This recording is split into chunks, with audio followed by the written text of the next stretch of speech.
जीवन को अगर पूरा एनालिसिस किया जाए तो सीता जी को एक वर्ड में बोला जाए तो इनोसेंट सरेंडर। इनोसेंट सरेंडर जो होता है जिसमें कोई कपट नहीं होता है। सरेंडर में कभी कभी हमारे कपट आ जाता है, हम किसी को फॉलो करना चाहते हैं पर अपनी शर्तों के साथ, ये होगा तो हम करेंगे, ऐसा स्थिति होगा तो करेंगे, मुझे आप ऐसा करने दोगे तो ही हम करेंगे सेवा। जाओ बुक डिस्ट्रीब्यूशन तो हमें बैग चाहिए, हमें गाड़ी चाहिए, सुविधाएं चाहिए। इस साल अवार्ड नहीं मिला तो इस साल हम बुक डिस्ट्रीब्यूशन नहीं करेंगे। तो ये सेवा नहीं है, ये सरेंडर नहीं है। सरेंडर है पर कंडीशनड है ना। लेकिन सीता जी का सरेंडर जो था इनोसेंट था।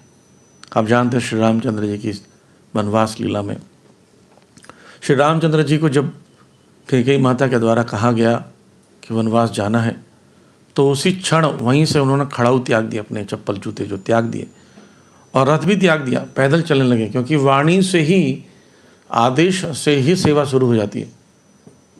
ऐसा नहीं कि इसके लिए कोई प्लानिंग करने की ज़रूरत है, नहीं। ये नहीं बोले एक वीक के बाद, एक महीने के बाद सोचते हैं, विचार करते हैं, देखते हैं। आपने अचानक से बता दिया हम तो छुट्टी पे थे, ऐसे नहीं, तुरंत। और जब वो गए अपनी भवन में गए और उन्होंने वेश धारण कर लिया और माता कौशल्या को जो उन्होंने बताया कि मुझे ऐसे आदेश मिला, मैं जाना चाहता हूँ वन में और मेरी भी इच्छा है, उन्होंने कहा। तो सीता जी क्या कहती हैं? सीता जी की कहती मैं भी चलूँगी। तो बोले देखो तुमको तो ये वरदान, व्रत का कोई नियम नहीं है, तुमको वरदान के कारण जाना नहीं पड़ रहा है, कोई आदेश नहीं है, तो मेरा आदेश है। तो कहती जो पति को जो आदेश मिलता है उसकी पूरी जिम्मेदारी पत्नी की भी होती है। पति को जो करने के लिए बोला जाता है तो पत्नी को उतना करना पड़ेगा, क्वेश्चन नहीं पूछ सकती हो, तो स्वाभाविक होता है। और बोलते मुझे विवाहित होकर आई थी तो मेरी माता ने कहा था कि तुम अपने पति के ही चरणों की सेवा करना नित्य, और वो जहाँ है वही तुम्हारा परिवार है, वो जहाँ जाएंगे वही तुम्हारा जीवन है, उनके चरणों में ही तुम्हारा जीवन है। तो आप जा रहे हो वन में तो मैं यहाँ रह के क्या करूँगी? तो बोले कि अब मेरे माता पिता की सेवा करना। बोलते लेकिन मैं आपके साथ जाऊँगी, यही तो वचन लेकर आई थी, आपकी सेवा करूँगी, वचन लेकर आई थी, तो मैं ये अपने वचन को कैसे तोड़ सकती हूँ? तो रामचंद्र जी थोड़े उनको लगने लगा कि तो मेरे साथ जाएगी तो कष्ट झेलेगी, बहुत कष्ट होगा वहाँ। तो उन्होंने कहा वनों में बहुत कष्ट है। बोलते मैं आपकी सेवा करते करते शायद वहाँ प्राण त्याग दूँ, मेरे लिए उत्तम जीवन होगा, फिर भी मैं यहाँ नहीं रहूँगी। और जिसका पति वन में वनवास की सजा भुगत रहा हो, अब पत्नी यहाँ पर आकर आराम से बैठी हो, इस प्रकार का कार्य होगा, तो मैं ऐसी स्त्री नहीं हूँ, मैं आपके साथ चलूँगी। लक्ष्मण जी तो पहले से तैयार थे, लक्ष्मण जी ड्रेस पहन के आ गए थे तुरंत ही। तो बोले लक्ष्मण ये क्या वेशभूषा धारण किया है, तुम कहाँ जा रहे हो? बोले मैं आपके चरणों का दास हूँ, और जहाँ मालिक होता वहीं दास होता है। और आप मुझसे प्रश्न मत पूछिएगा, ये अधिकार बोलना भी नहीं, आदेश मत देना, क्योंकि आदेश देने के बाद तो पालन करना पड़ेगा। और मैं धनुष बाण लेकर आया हूँ, हो सके तो मैं दशरथ को मार दूंगा, नाम भी लेना सीधा। पिताश्री बोलना छोड़ दिए, बोले मेरे भ्राता का, राम का जो अपमान करेगा वो कोई भी व्यक्ति उस संसार का, मैं उसका वध कर दूंगा।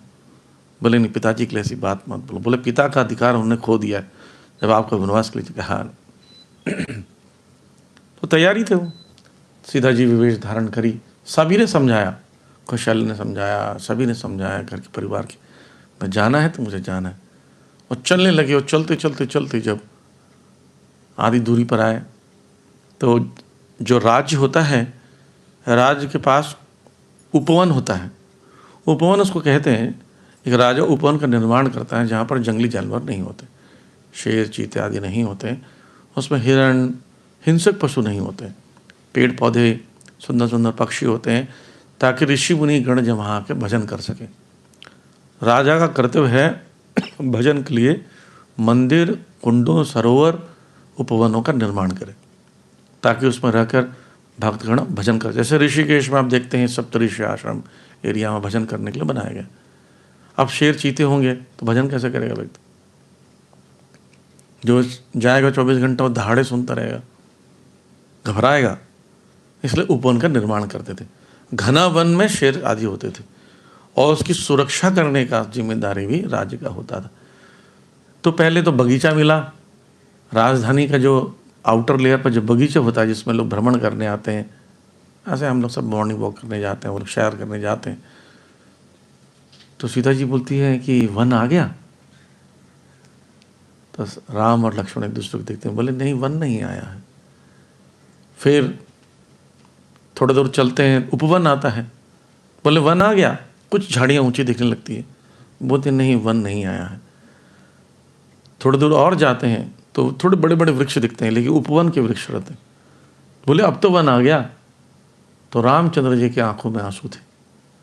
बोले कि स्त्री ने, एक लड़की ने, 12 साल 13 साल की लड़की ने आज तक वन देखा ही नहीं, और जो वन नहीं देखा है वो साथ में जाने के लिए तैयार हो गए।